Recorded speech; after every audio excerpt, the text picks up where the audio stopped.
Good evening and welcome to my channel. Tonight we'll be reading Ligeia by Edgar Allen Poe. And the will therein lieth which dieth not, who knoweth the mysteries of the will with its vigor. For God is but a great will pervading all things by nature of its intentness. Man doth not yield himself to the angels, nor unto death utterly, save only through the weakness of his feeble will. Joseph Glanville. I cannot for my soul remember how, when, or even precisely where I first became acquainted with the lady Ligeia. Long years have since elapsed, and my memory is feeble through much suffering. Or perhaps I cannot now bring these points to mind, because in truth the character of my beloved, her rare learning, her singular yet placid cast of beauty, and the thrilling and enthralling eloquence of her low musical language made their way into my heart by paces so steadily and stealthily progressive that they have been unnoticed and unknown. Yet I believe that I met her first and most frequently in some large, old, decaying city near the Rhine. Of her family, I have surely heard her speak. That it is of remotely ancient date cannot be doubted. Ligeia, Ligeia, buried in studies of a nature more than all else adapted to deaden impressions of the outward world, it is by that sweet word alone, by Ligeia, that I bring before mine eyes and fancy the image of her who is no more.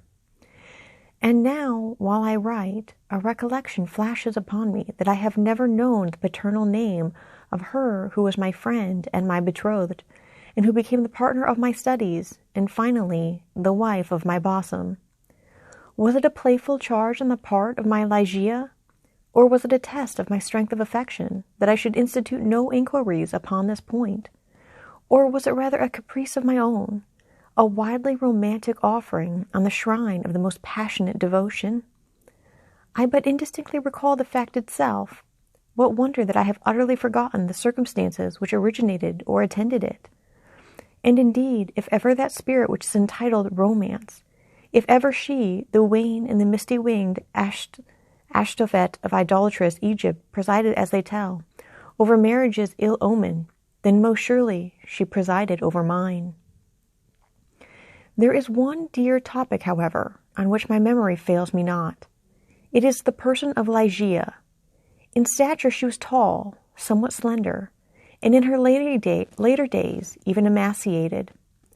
I would in vain attempt to portray the majesty, the quiet ease of her demeanor, or the incomprehensible lightness and elasticity of her footfall. She came and departed as a shadow. I was never made aware of her entrance into my closed study, save by the dear music of her low, sweet voice, as she placed her marble hand upon my shoulder. In beauty of face no maiden ever equaled her. It was the radiance of an opium dream, an airy and spirit-lifting vision more widely divine than the fantasies which hovered about the slumbering souls of the daughters of Delos. Yet her features were not of that regular mold which we have been falsely taught to worship in the classical labors of the heathen. There is no exquisite beauty, says Bacon, Lord Verulam, speaking truly of all the forms and genera of beauty, without some strangeness in the proportion. Yet, although I saw that the features of Ligeia were not of a classic regularity, although I perceived that her loveliness was indeed exquisite, and felt that there was much of strangeness pervading it, yet I have tried in vain to detect the irregularity and to trace home my own perception of the strange. I examined the contour of the lofty and pale forehead. It was faultless. How cold indeed that word when applied to a majesty so divine! The skin rivaling the purest ivory, the commanding extent and repose, the gentle prominence of the regions above the temples, and then the raven black, the glossy, the luxuriant and naturally curling tresses, setting forth the full force of the Homeric epithet hyacinth. I looked at the delicate outline of the nose, and nowhere but in the graceful medallions of the Hebrews had I beheld a similar perfection. There were the same luxurious smoothness of surface, the same scarcely perceptible tendency to the aquiline, the same harmoniously curved nostril speaking the free spirit. I regarded the sweet mouth. Here was indeed the triumph of all things heavenly, the magnificent turn of the short upper lip, the soft, voluptuous slumber of the under, the dimples which sported and the color which spoke, the teeth glancing back with a brilliancy almost startling, every ray of the holy light which fell upon them in her serene and placid, yet most exultantly radiant of all smiles. I scrutinized the formation of the chin, and here too I found the gentleness of breath, the softness and the majesty, the fullness and the spirituality of the Greek, the contour which the god Apollo revealed but in a dream to Cleomenes, the son of the Athenian. And then I peered into the large eyes of Ligeia. For eyes we have no models in the remotely antique. It might have been, too, that in these eyes of my beloved lay the secret to which Lord Verulam alludes. They were, I must believe, far larger than the ordinary eyes of our own race. They were even fuller than the fullest of the gazelle eyes of the tribe of the valley of the Nourjahad. Yet it was only at intervals, in moments of intense excitement, that this peculiarity became more than slightly noticeable in Ligeia. And at such moments was her beauty, in my heated fancy thus it appeared, perhaps, the beauty of beings either above or apart from the earth, the beauty of the fabulous houri of the Turk. The hue of the orbs was the most brilliant of black, and far over them hung jetty lashes of great length. The brows, slightly irregular in outline, had the same tint. The strangeness, however, which I found in the eyes, was of a nature distinct from the formation, or the color, or the brilliancy of the features, and must, after all, be referred to the expression. Ah, word of no meaning, behind whose vast latitude of mere sound we entrench our ignorance of so much of the spiritual, the expression of the eyes of Ligeia! How for long hours have I pondered upon it! How have I, through the whole of a midsummer's night, struggled to fathom it! What was it, that something more profound than the well of Democritus, which lay far within the pupils of my beloved? What was it? I was possessed with a passion to discover.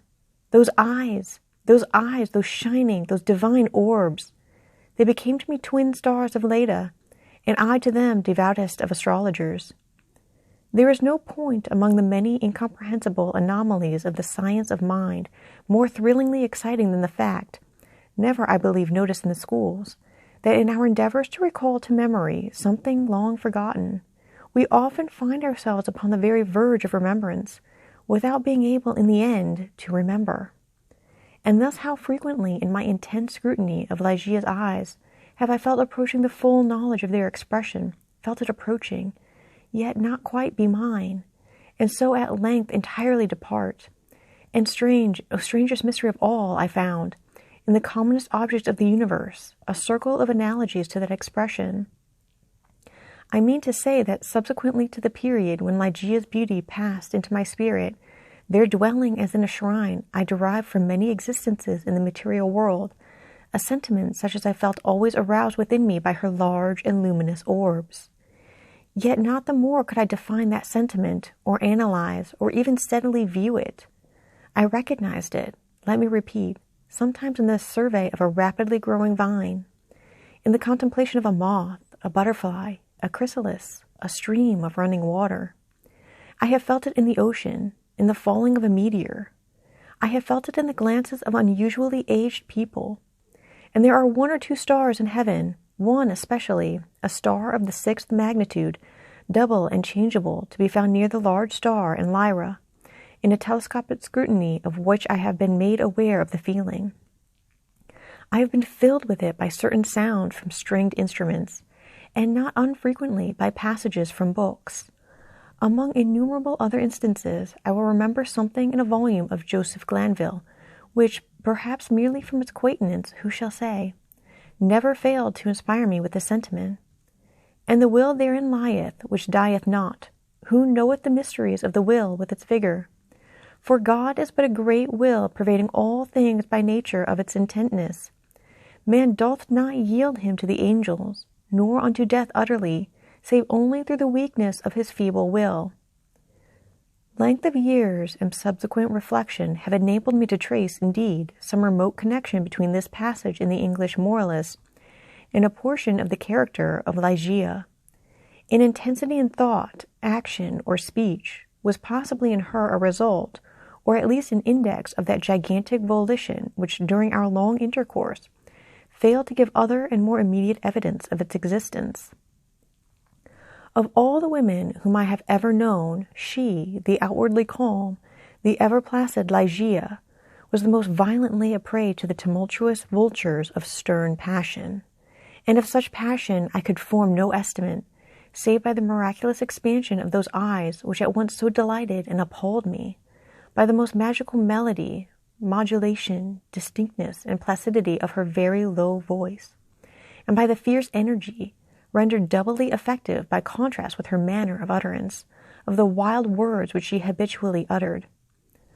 I have spoken of the learning of Ligeia. It was immense, such as I have never known in a woman.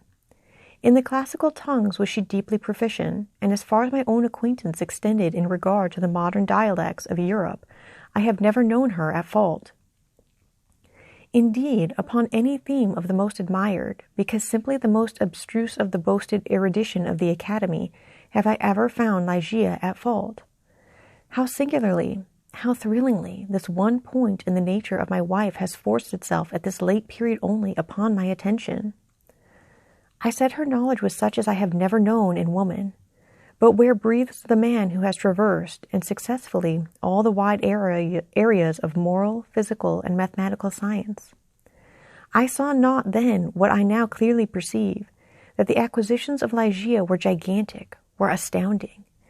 Yet I was sufficiently aware of her infinite supremacy to resign myself, with a childlike confidence, to her guidance through the chaotic world of metaphysical investigation, in which I was most busily occupied during the earlier years of our marriage. With how vast a triumph, with how vivid a delight, with how much of all that is ethereal and hope did I feel, as she bent over me in studies, but little sought, but less known, that delicious vista by slow degrees expanding before me, down whose long, gorgeous, and all untrodden path, I might at length pass onward to the goal of a wisdom too divinely precious not to be forbidden. How poignant, then, must have been the grief with which, after some years, I beheld my well-grounded expectations take wings to themselves and fly away. Without Ligeia, I was but as a child groping benighted.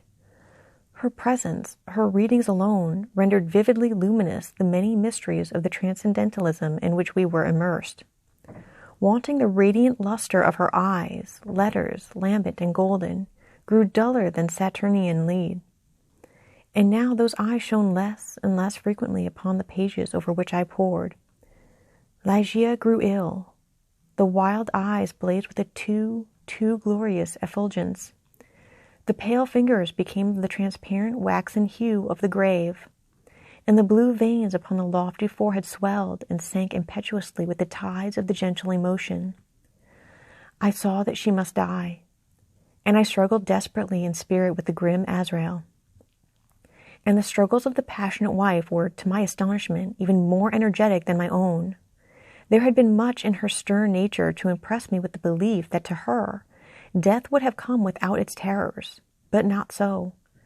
Words are impotent to convey any just idea of the fierceness of resistance with which she wrestled with the shadow. I groaned in anguish at the pitiable spectacle. I would have soothed, I would have reasoned, but in the intensity of her wild desire for life, but for life, solace and reason were the uttermost folly. Yet not until the last instance, amid the most convulsive writhings of her fierce spirit, was shaken the external placidity of her demeanor. Her voice grew more gentle, grew more low. Yet I would not wish to dwell upon the wild meaning of the quietly uttered words. My brain reeled as I hearkened, entranced, to a melody more than mortal, to assumptions and aspirations which mortality had never before known. That she loved me I should not have doubted, and I might have been easily aware that in a bosom such as hers, love would have reigned no ordinary passion. But in death only was I fully impressed with the strength of her affection. For long hours, detaining my hand, would she pour out before me the overflowing of a heart whose more than passionate devotion amounted to idolatry. How had I deserved to be so blessed by such confessions? How had I deserved to be so cursed with the removal of my beloved in the hour of her making them? But upon this subject I cannot bear to dilate. Let me say only that in Ligeia's more than womanly abandonment to a love, alas, all unmerited, all unworthily bestowed, I at length recognized the principle of her longing with so wildly earnest a desire for the life which was now fleeing so rapidly away. It is this wild longing, it is this eager vehemence of desire for life, but for life that I have no power to portray, no utterance capable of expressing. At high noon of the night in which she departed, beckoning me peremptorily to her side, she bade me repeat certain verses composed by herself not many days before. I obeyed her. They were these: Lo, 'tis a gala night, within the lonesome latter years, an angel throng, bewinged, belight, in veils and drowned in tears, sit in a theatre to see a play of hopes and fears, while the orchestra breathes fitfully the music of the spheres. Mimes in the form of God on high mutter and mumble low, and hither and thither fly. Mere puppets they who come and go, at bidding of vast formless things that shift the scenery to and fro, flapping from out their condor wings invisible woe. That motley drama, oh, be sure, it shall not be forgot, with its phantom chase forevermore by a crowd that sees it not, through a circle that ever returneth into the self-same spot, and much of madness and more of sin and horror the soul of the plot. But see amid the mimic rout a crawling shape intrude, a blood-red thing that writhes from out the scenic solitude. It writhes, with mortal pangs, the mimes become its food, and the seraphs sob at vermin fangs in human gore imbued. Out are the lights, out all, and over each quivering form the curtain of funeral pale comes down with the rush of a storm, and the angels, all pallid and wan, uprising, unveiling, affirm that the play is the tragedy man, and its hero the conquering worm. "O God!" half-shrieked Ligeia, leaping to her feet and extending her arms aloft with a spasmodic movement as I made an end of these lines. "O God! O Divine Father! Shall these things be undeviatingly so? Shall this conqueror be not once conquered? Are we not part and parcel in thee, who knoweth the mysteries of the will with its vigor? Man doth not yield him to the angels, nor unto death utterly, save only through the weakness of his feeble will." And now, as if exhausted with emotion, she suffered her white arms to fall, and returned solemnly to her bed of death. And as she breathed her last sighs, there came mingled with them a low murmur from her lips. I bent to them my ear, and distinguished again the concluding words of the passage in Glanville. Man doth not yield him to the angels, nor unto death utterly, save only through the weakness of his feeble will. She died, and I, crushed into the very dust with sorrow, could no longer endure the lonely desolation of my dwelling in the dim and decaying city by the Rhine. I had no lack of what the world calls wealth. Ligeia had brought me far more, very far more than ordinarily falls to the lot of mortals. After a few months, therefore, of weary and aimless wandering, I purchased and put in some repair an abbey, which I shall not name, in one of the wildest and least frequented portions of fair England. The gloomy and dreary grandeur of the building, the almost savage aspect of the domain, the many melancholy and time-honored memories connected with both, had much in unison with the feelings of utter abandonment which had driven me into that remote and unsocial region of the country. Yet, although the external abbey, with its verdant decay hanging about it, suffered but little alteration, I gave way with a childlike perversity, and perchance with a faint hope of alleviating my sorrows, to a display of more than regal magnificence within. For such follies, even in childhood, I had imbibed a taste, and now they came back to me as if in the dotage of grief. Alas, I feel how much even of incipient madness might have been discovered in the gorgeous and fantastic draperies, in the solemn carvings of Egypt, in the wild cornices and furniture, in the bedlam patterns of the carpets of tufted gold. I had become a bonded slave in the trummels of opium, and my labors and my orders had taken a coloring from my dreams. But these absurdities I must not pause to detail. Let me speak only of that one chamber, ever accursed, whether in a moment of mental alienation I led from the altar as my bride, as the successor of the unforgotten Ligeia, the fair-haired and blue-eyed Lady Rowena of Tremaine. There is no individual portion of the architecture and decoration of that bridal chamber which is not now visibly before me. Where were the souls of the haughty family of the bride, when through thirst of gold they permitted to pass the threshold of an apartment so bedecked, a maiden and a daughter so beloved? I have said that I minutely remember the details of the chamber. Yet I am sadly forgetful on topics of deep moment. And here there was no system, no keeping in the fantastic display to take hold upon the memory. The room lay in a high turret of the castellated abbey, was pentagonal in shape and a capacious size. Occupying the whole southern face of the pentagon was the sole window, an immense sheet of unbroken glass from Venice, a single pane, and tinted of a leaden hue, so that the rays of either the sun or moon passing through it fell with a ghastly luster on the objects within. Over the upper portion of this huge window extended the trellis work of an aged vine, which clambered up the massy walls of the turret. The ceiling of gloomy-looking oak was excessively lofty, vaulted, and elaborately fretted with the wildest and most grotesque specimens of a semi-Gothic, semi-Druidical device. From out the most central recess of this melancholy vaulting depended by a single chain of gold, long links, a huge censer of the same metal, saracenic in pattern, and with many perforations so contrived that there writhed in and out of them, as if endued with a serpent vitality, a continual succession of party-colored fires. Some few ottomans and golded candelabra of Eastern figure were in various stations about, and there was the couch, too, bridal couch, of an Indian model and low, and sculptured of solid ebony, with a pale light canopy above. In each of the angles of the chamber stood on end a gigantic sarcophagus of black granite from the tombs of the kings over against Luxor, with their aged lids full of immemorial sculpture. But in the draping of the apartment lay, alas, the chief fantasy of all. The lofty walls, gigantic in height, even unproportionably so, were hung from summit to foot in vast folds with a heavy and massive-looking tapestry. Tapestry of a material which was found alike as a carpet on the floor, as a covering for the ottomans and the ebony bed, as a canopy for the bed, and as the gorgeous volutes of the curtains which partially shaded the window. The material was the richest cloth of gold. It was spotted all over at irregular intervals with arabesque figures about a foot in diameter, and wrought upon the cloth in patterns of the most jetty black.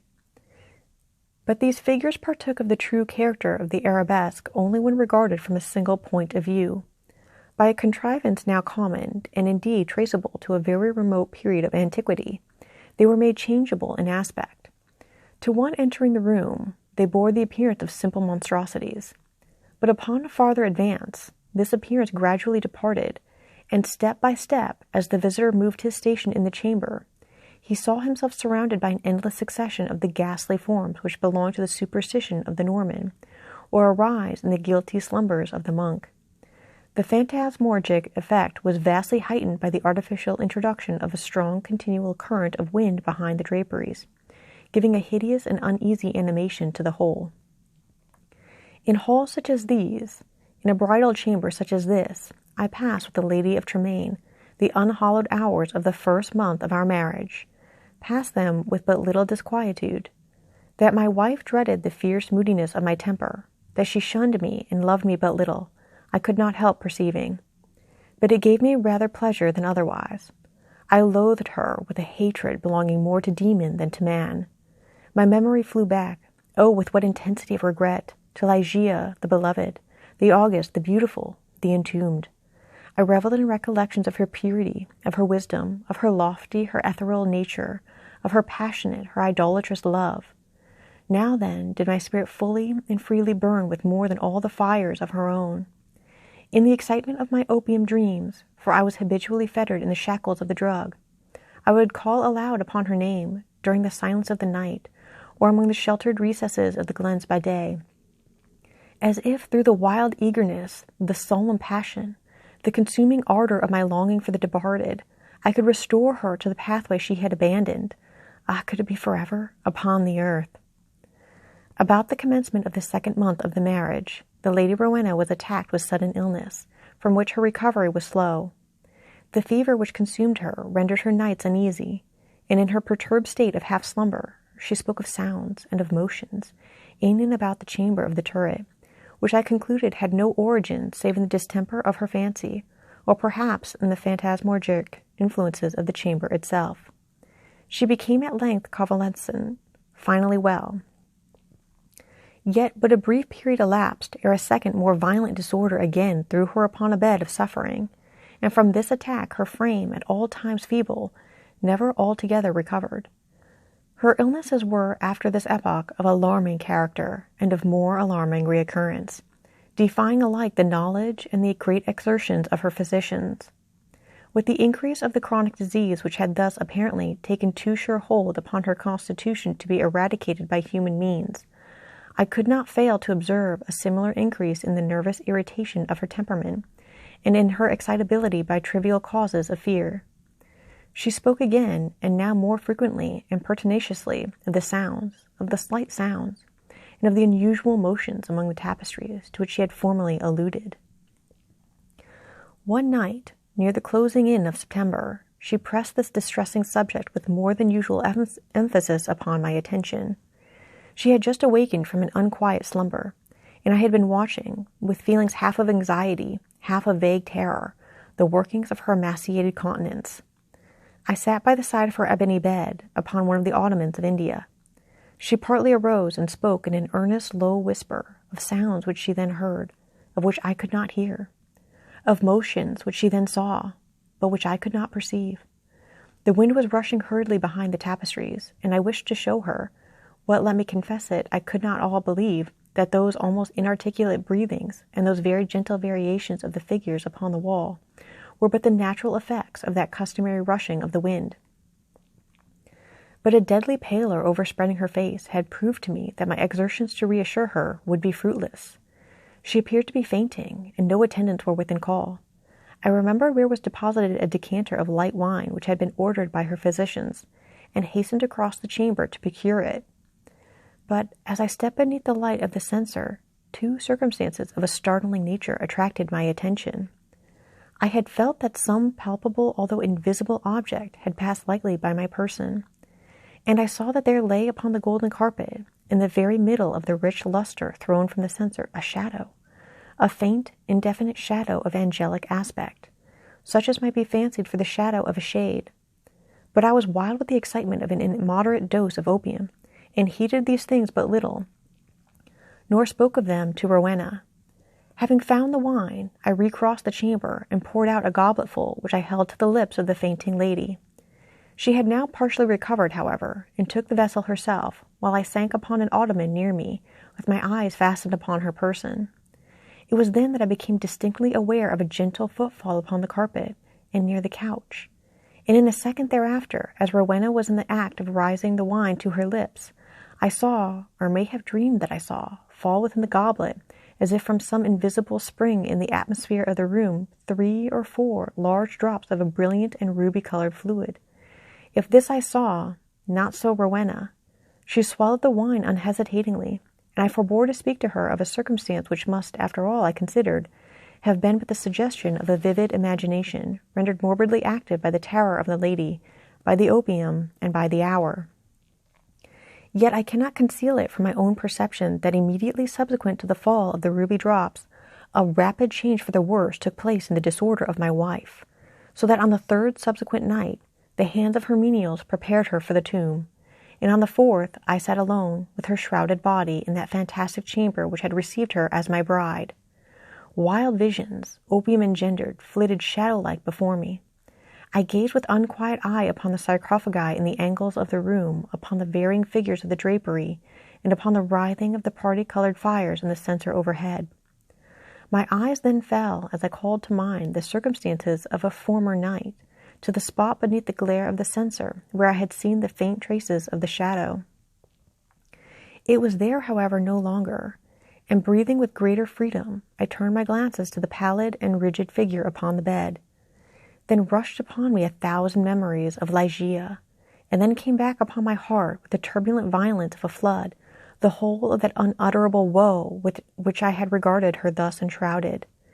The night waned, and still, with the bosom full of bitter thoughts of the one only and supremely beloved, I remained gazing upon the body of Rowena. It might have been midnight, or perhaps earlier, or later, for I had taken no note of time, when a sob, low, gentle, but very distinct, startled me from my reverie. I felt that it came from the bed of ebony, the bed of death.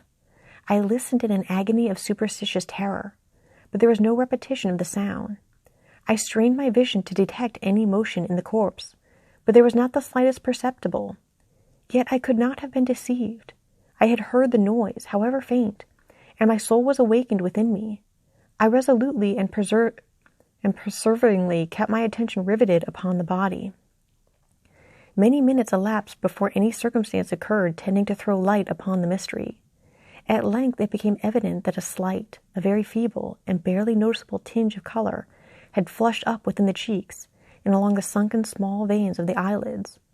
Through a species of unutterable horror and awe, for which the language of mortality has no sufficiently energetic expression, I felt my heart cease to beat, my limbs grow rigid where I sat. Yet a sense of duty finally operated to restore my self-possession. I could no longer doubt that we had been precipitate in our preparations, that Rowena still lived. It was necessary that some immediate exertion be made, yet the turret was altogether apart from the portion of the abbey tenanted by the servants. There were none within call. I had no means of summoning them to my aid without leaving the room for many minutes, and this I could not venture to do. I therefore struggled alone in my endeavors to call back the spirit ill hovering. In a short period it was certain, however, that a relapse had taken place. The color disappeared from both eyelid and cheek, leaving a wanness even more than that of marble. The lips became doubly shriveled and pinched up in the ghastly expression of death. A repulsive clamminess and coldness overspread rapidly the surface of the body, and all the usual rigorous illness immediately supervened. I fell back with a shudder upon the couch from which I had been so startlingly aroused, and again gave myself up to passionate waking visions of Ligeia. An hour thus elapsed when, could it be possible, I was a second time aware of some vague sound issuing from the region of the bed. I listened in extremity of horror. The sound came again. It was a sigh. Rushing to the corpse, I distinctly saw, a tremor upon the lips. In a minute afterward they relaxed, disclosing a bright line of the pearly teeth. Amazement now struggled in my bosom with the profound awe which had hitherto reigned there alone. I felt that my vision grew dim, that my reason wandered, and it was only by a violent effort that I at length succeeded in nerving myself to the task which duty thus once more had pointed out. There was now a partial glow upon the forehead and upon the cheek and throat. A perceptible warmth pervaded the whole frame. There was even a slight pulsation at the heart. The lady lived, and with redoubled ardor I betook myself to the task of restoration. I chafed and bathed the temples and the hands, and used every exertion which experience and no little medical reading could suggest, but in vain. Suddenly the color fled, the pulsation ceased, the lips resumed the expression of the dead, and in an instant afterward, the whole body took upon itself the icy chilliness, the livid hue, the intense rigidity, the sunken outline, and all the loathsome peculiarities of that which has been for many days a tenant of the tomb. And again I sunk into visions of Ligeia, and again, what marvel that I shudder while I write? Again there reached my ears a low sob from the region of the ebony bed. But why shall I minutely detail the unspeakable horrors of that night? Why shall I pause to relate how time after time, until near the period of the grey dawn, this hideous drama of revivification was repeated, how each terrific relapse was only into a sterner and apparently more irredeemable death, how each agony wore the aspect of a struggle with some invisible foe, and how each struggle was succeeded by I know not what of wild change in the personal appearance of the corpse. Let me hurry to a conclusion. The greater part of the fearful night had worn away, and she who had been dead once again stirred, and now more vigorously than hitherto, although arousing from a dissolution more appalling in its utter hopelessness than any. I had long ceased to struggle or to move, and remained sitting rigidly upon the ottoman, a helpless prey to a whirl of violent emotions, of which extreme awe was perhaps the least terrible, the least consuming. The corpse, I repeat, stirred, and now more vigorously than before. The hues of life flushed up with unwonted energy into the countenance, the limbs relaxed, and save that the eyelids were yet pressed heavily together, and that the bandages and draperies of the grave still imparted their charnel character to the figure, I might have dreamed that Rowena had indeed shaken off utterly the fetters of death. But if this idea was not even then altogether adopted, I could at least doubt no longer, when arising from the bed, tottering with feeble steps, with closed eyes, and with the manner of one bewildered in a dream, the thing that was enshrouded advanced boldly and palpably into the middle of the apartment. I trembled not, I stirred not, for a crowd of unutterable fancies connected with the air, the stature, the demeanor of the figure, rushing hurriedly through my brain, had paralyzed, had chilled me into stone. I stirred not, but gazed upon the apparition. There was a mad disorder in my thoughts, a tumult unappeasable. Could it indeed be the living Rowena who confronted me? Could it indeed be Rowena at all, the fair-haired, the blue-eyed Lady Rowena Trevanion of Tremaine? Why should I doubt it? The bandage lay heavily about the mouth, but then might it not be the mouth of the breathing Lady of Tremaine? And the cheeks, there were the roses as in her noon of life. Yes, these might indeed be the fair cheeks of the living Lady of Tremaine. And the chin, with its dimples as in health, might it not be hers? But had she then grown taller since her malady? What inexpressible madness seized me with that thought? One bound and I had reached her feet. Shrinking from my touch, she let fall from her head, unloosened the ghastly cerements which had confined it. And there streamed forth into the rushing atmosphere of the chamber huge masses of long and dishevelled hair. It was blacker than the raven wings of the midnight. And now slowly opened the eyes of the figure which stood before me. Here then, at least, I shrieked aloud, can I never be mistaken? These are the full and the black and the wild eyes of my lost love, of the Lady Ligeia.